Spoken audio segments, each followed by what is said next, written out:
Well, ladies and gentlemen, the next topic is turbocharging growth, exploring new strategies and exploiting existing opportunities limited.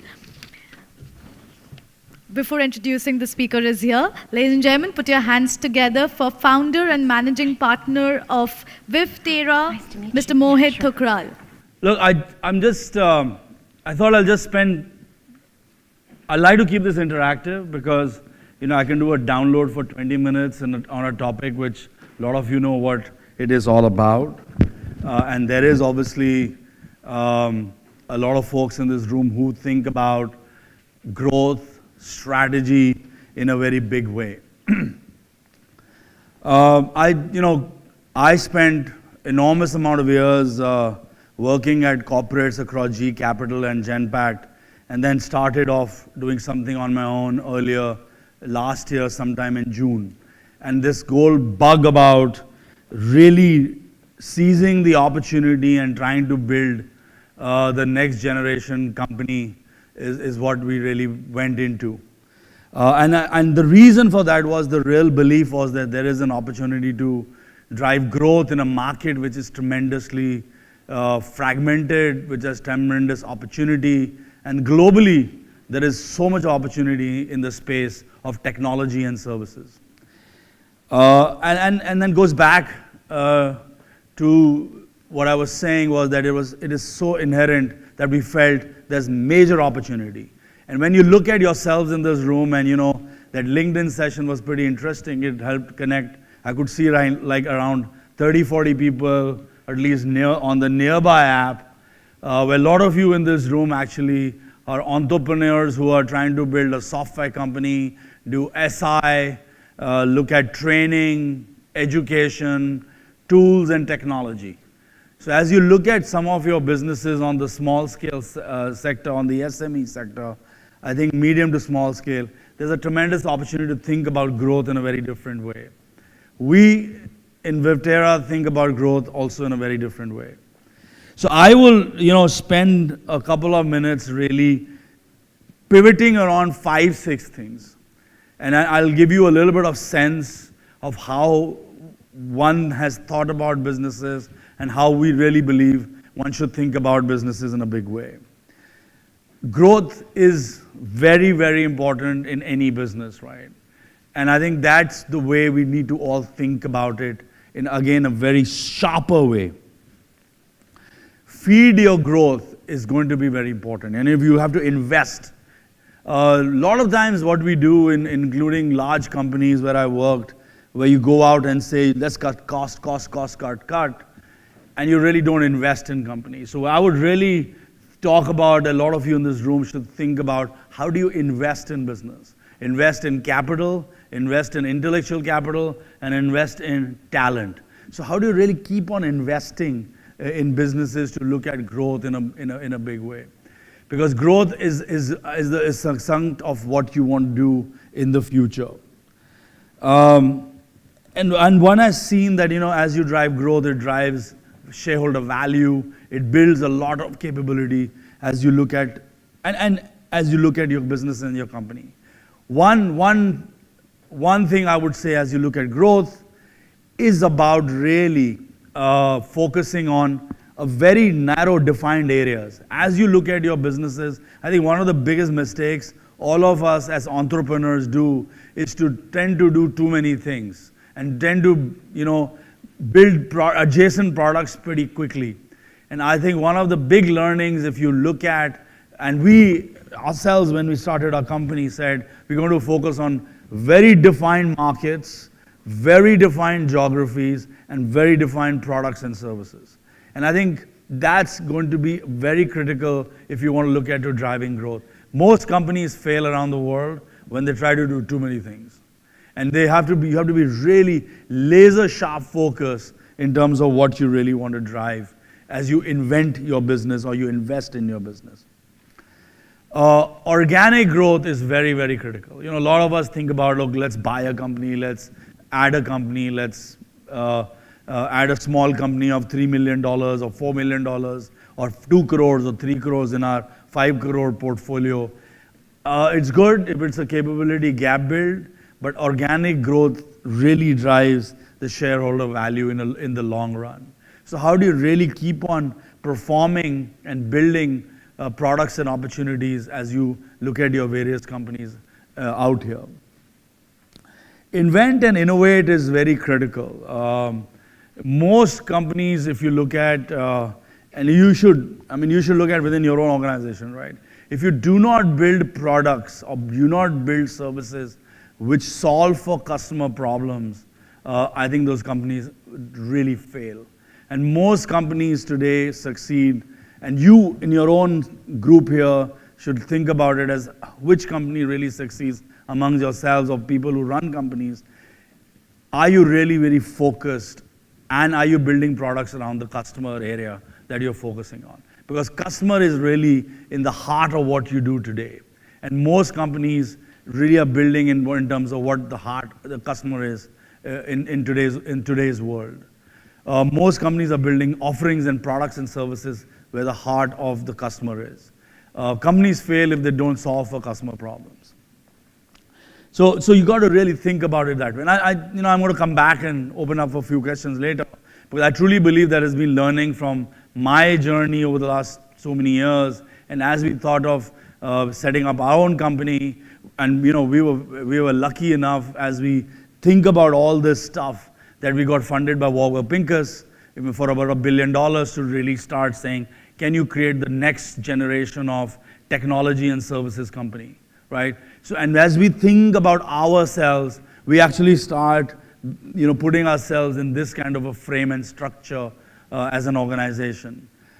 So clearly, whatever we're doing today, whatever products and services that we're trying to build today with collaboration and partners is all around the customer, what the customer pain points are in the industries that we want to serve. Because anything beyond that is actually going to be irrelevant and not relevant in what we do tomorrow. Agility. Today's world is all about agility. And it's so critical in today's environment that you constantly have to look at building the empowering teams, building the network, and really bringing in the next generation of technologies. Because the whole focus is all about being agile. So agile technologies, agile way of working, using a more broader ecosystem is going to be very relevant and very important as we look at building our organizations for growth. Growth cannot happen if we really don't drive faster learning cycles, a dynamic people model, and really how do we bring in next generation technologies. So agile, and you got to really fail fast to grow really is what you got to do as you look at some of your businesses today. So our belief is, and my personal belief is, that you have to really be hugely agile in today's environment. The environment is changing so fast that you cannot really spend time on something long enough without really moving fast. Collaboration, very, very important. Some of this stuff all of you know. But I think the reason I really brought this out was because it is hugely critical in today's world that we don't do everything on our own.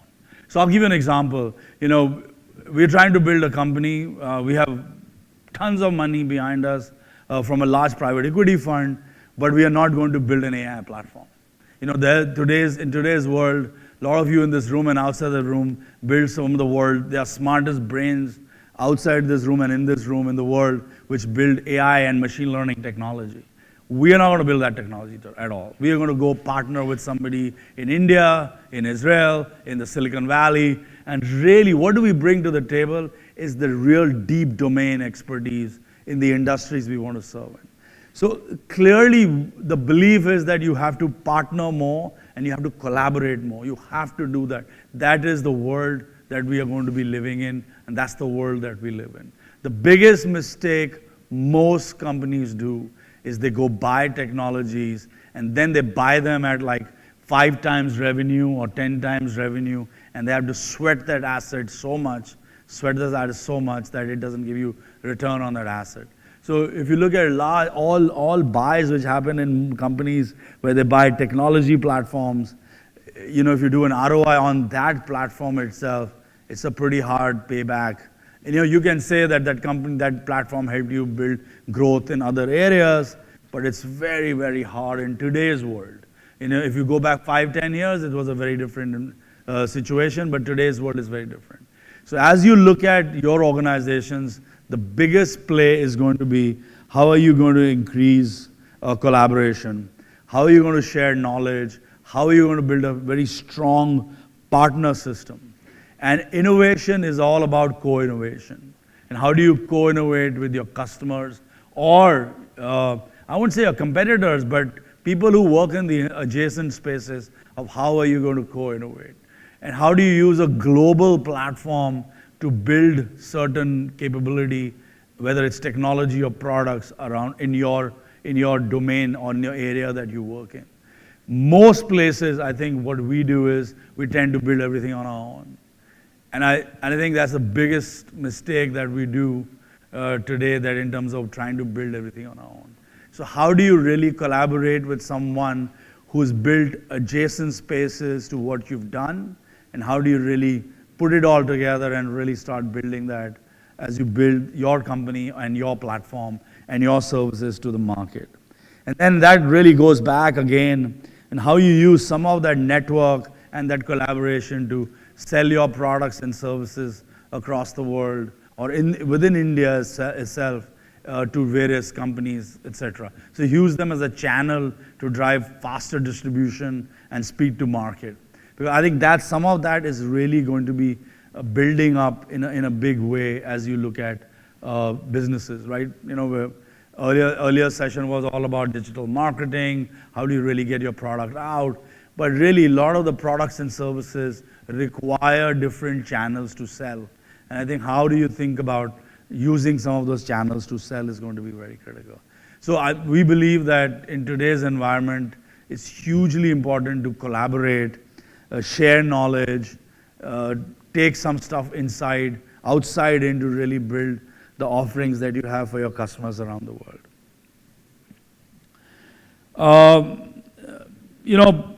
It is important that you pivot beyond the core. That's one of the things that a lot of you in this room have companies that you've built over the years. You might be at a point of inflection that what's your next act. And in every company, there comes a point where you have to really drive your next act. And you have to really think about when is that timing of really driving that shift. Is that timing because of the change in the industry that you operate in, or the products that you sell, or the services that you sell?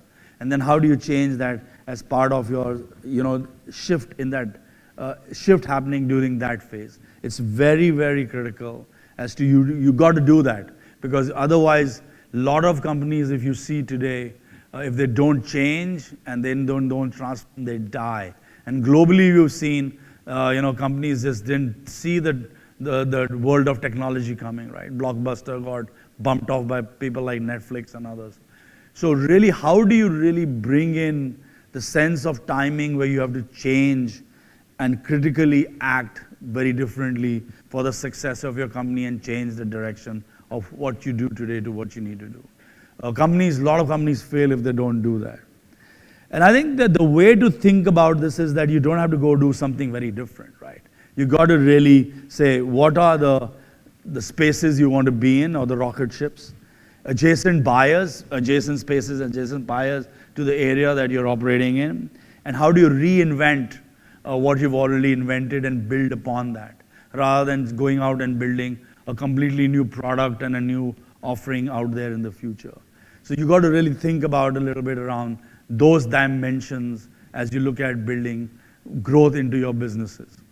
While you do all of that, you obviously have to really spend time on really how you drive the right cost structures, et cetera, because growth is a big enabler to driving your business agenda, and obviously it drives leverage, and leverage drives your profitability and your profit curve as you start building your businesses.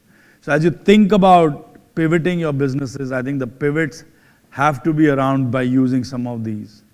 And then you got to balance between what is more attractive and where you can anchor your business a lot. And a lot of places you got to be very firm in terms of where do you want to play, because you cannot be in an absolutely new area because then it can try to hurt you as you start building those businesses. And I think that's very important as you relook at your business models and as you relook at some of your businesses. So we truly believe, and I'm seeing this from running a large company and then coming out and saying, we have nothing and how do you build?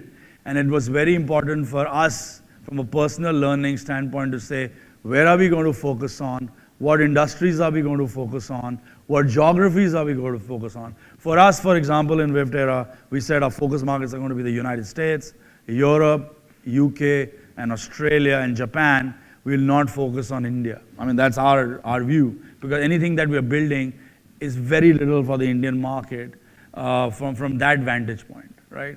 But we are buying technology, or we will buy technology or buy capability in India to serve that global market, right? So very focused on where you buy services, where you buy capability, and where you serve those markets. So very, very defined in what we want to do. And that's how we are thinking about our business. And I'm just bringing that out back to this group because I want to share with you some of our learnings. When we came out, we had a fairly decent amount of money behind us from a private equity. We could have gone and said, let's go buy a company in India, let's go buy a company in Manila or anywhere else in the world. But I think our biggest issue is we got to buy the right companies, bring the right value, and which serve the right geographies in the right industries. And we've been very disciplined, and I would request that as you look at your businesses, try to be more disciplined in terms of where you're putting your money, because capital is not much. It's not abundant capital out there. The capital is always limited. And how do you really use that capital smartly to really use it to drive exponential growth and opportunities, what you do in your businesses? So that's some of our learnings, and some of those thoughts I wanted to leave this group. And I think the last one, there's a quote from Mark Zuckerberg. Really, it's all about taking risk. The one last thing I want to leave thought is how to take risk. And risk is extremely important in what all of you do in this room in terms of when do you have to take the risk to do what you do. And a lot of you people in this room are entrepreneurs who build businesses or who are building businesses. So you have already taken that risk, but you've got to keep on experimenting and taking that risk so that you leverage it to build your organization and your company. That's what I had. I've got a couple of minutes. I'm happy to take a question from some of the learnings I've had or we've had over the last so many years. But I think I would end by saying that, you've got to think about, you have to be very focused, sharply defined in where you want to play. You have to have the sense of timing. And in today's world, if you don't think or don't believe that you are the only one who can build everything. There's so much out there where you can collaborate with others to build your company. We have curated 12 companies around the world in different geographies, India, Israel, Silicon Valley, Japan, to help us build our company for the future. We are not going to build those technologies. We're going to help leverage that partner ecosystem of large companies from Microsoft to a startup in Israel or a startup in India. So that's how we believe we can build that company. And you have to really bring all these people to turbocharge what we want to do for the future. So I'll pause. I've got a couple of minutes if there are questions. Otherwise, I'll let the other speaker come up.